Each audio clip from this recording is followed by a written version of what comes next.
Hi friends! ఈ ప్రపంచంలో ప్రతి వ్యక్తికి రోజుకు ఉన్నది 24 గంటలే. ప్రతి స్టూడెంట్ లైఫ్‌లో ఈ టైం ఎలా గడిచిపోతుందో తెలియకుండానే చదువయిపోతుంది. కానీ మీకో విషయం తెలుసా? మనం ఫ్యూచర్‌లో ఎలా ఉండాలి అన్న దానికి పునాది స్టూడెంట్‌గా ఉన్న టైంలోనే పడుతుంది. ఈ టైం మనం ఎంత సమర్థంగా యూజ్ చేసుకుంటే మనం లైఫ్‌లో ఏదైనా సాధించొచ్చు. టైం అనేది చాలా విలువైనది. అనవసరంగా కాలాన్ని వేస్ట్ చేస్తే లాస్ అయ్యేది మనమే. తెలిసి చేసినా, తెలియక చేసినా అయ్యో ఎందుకిలా అయిపోయింది అని బాధపడినా టైంని మాత్రం మళ్ళీ తిరిగి పొందలేం. అందుకే ఇప్పుడైనా కొంచెం తెలుసుకొని ముందుకు వెళ్తే ఏదైనా సాధించగలం. అదేంటి, నేను స్టూడెంట్ లైఫ్ని ఎంజాయ్ చేయకుండా ఓన్లీ స్టడీస్ అని ఉండాలా అని అనుకుంటున్నారా? Obviously no. మరి ఎలా ఉండాలి, ఏం చేయాలని ఆలోచిస్తున్నారా? వెయిట్, ఇప్పుడు నేను చెప్పే కొన్ని సలహాలు విని పాటించండి. మీ స్టూడెంట్ లైఫ్ ఏ అవాంతరాలు లేకుండా సాగిపోతుంది.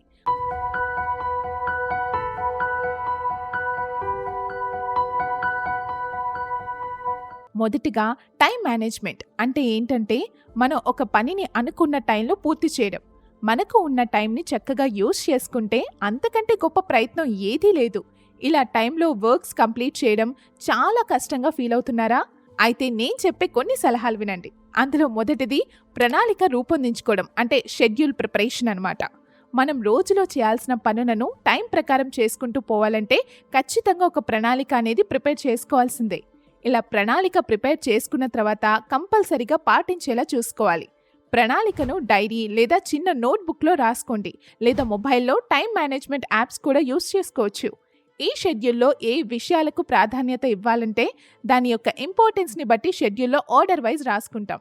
ఇలా షెడ్యూల్లో ఇంపార్టెంట్ వర్క్కు ప్రాధాన్యత ఇవ్వడంలోనే సగం సక్సెస్ సాధించిన వారవుతారు. మీరు చేయాల్సిన పనులు: ఫస్ట్ వన్ ముఖ్యం, సెకండ్ వన్ ముఖ్యమే కానీ తొందరలేదు, థర్డ్ వన్ ముఖ్యమైనది కాదు కానీ ఎమర్జెన్సీ, ఫోర్త్ వన్ ముఖ్యమైనది కాదు ఎమర్జెన్సీ కాదు. ఇలా డివైడ్ చేసుకోవాలి. మనం అన్ని పనులు ఇలా డివైడ్ చేసుకుంటే ఏ పని ముందు చేయాలి, ఏ తర్వాత చేయొచ్చు అనేది క్లారిటీ వస్తుంది. ప్లస్ టైం వేస్ట్ కూడా అవ్వదు. అండ్ లాస్ట్ మినిట్లో టెన్షన్ పడే అవసరం కూడా ఉండదు. అలాగే మనం చేసే పనుల్లో ఒక పని 1 మినిట్లోనే అయిపోవచ్చు, మరో పని గంటల టైం పట్టొచ్చు. ఇలా జరగడం వల్ల ఒక్కోసారి టైం వేస్ట్ అవుతుంది. సో మన టైంని బట్టి ఏ పనిని ఎంత సమయంలో ఎన్ని గంటల్లో చేయగలరో సెట్ చేసుకొని ముందు స్టెప్ వేయాలి. కొంతమంది విద్యార్థులు ఒక టాపిక్ చదవడానికి కూడా గంటల సమయాన్ని తీసుకుంటారు. ఎందుకంటే ఒక పక్క చదువుతూనే మరో పక్క మొబైల్ ఫోన్లో ఫ్రెండ్స్కి మెసేజ్లు పంపుతూ ఉంటారు కాబట్టి. కంప్యూటర్ పైన చదువుతున్నప్పుడు మరో వెబ్సైట్లో వేరే పేజ్ ఓపెన్ చేస్తారు. సో స్పీడ్గా చదవలేకపోతున్నారు కాబట్టి టైం వేస్ట్ ఖచ్చితంగా అవుతుంది. సో చదివేటప్పుడు ఫస్ట్ మొబైల్ స్విచ్ ఆఫ్ చేయడం, మరో వెబ్సైట్ చూడకపోవడం చాలా మంచిది. మీ కాన్సన్ట్రేషన్ మొత్తం చదువుపైనే ఉండాలి. ఇప్పటికైనా కొంచెమైనా మారుదాం.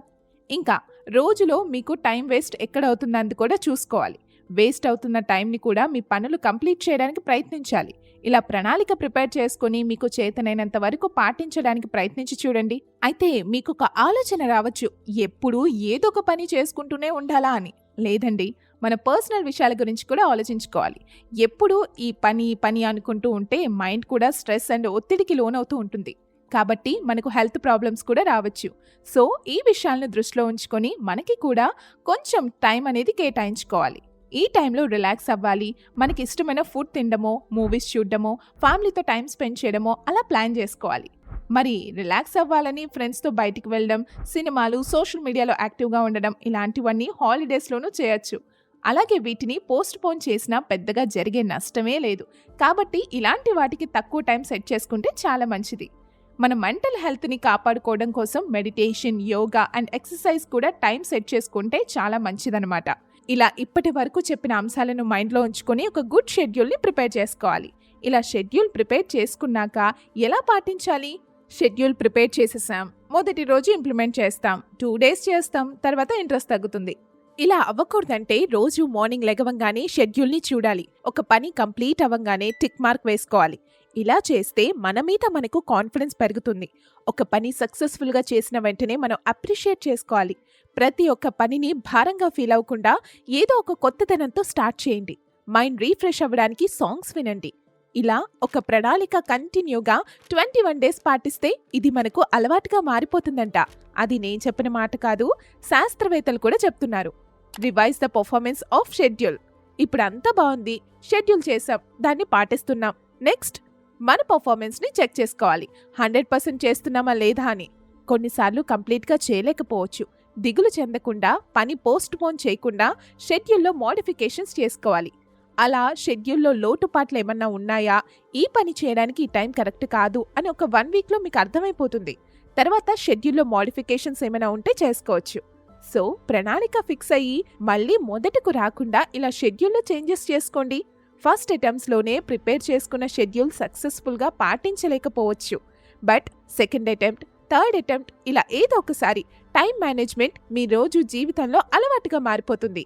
సో ఫ్రెండ్స్, విన్నారు కదా, ఈ వీడియో మీకు నచ్చినట్లయితే like, share and subscribe to our channel. And అలాగే మీకు ఇంకా ఎలాంటి టాపిక్స్ కావాలో కింద కామెంట్ బాక్స్లో కామెంట్ చేయండి.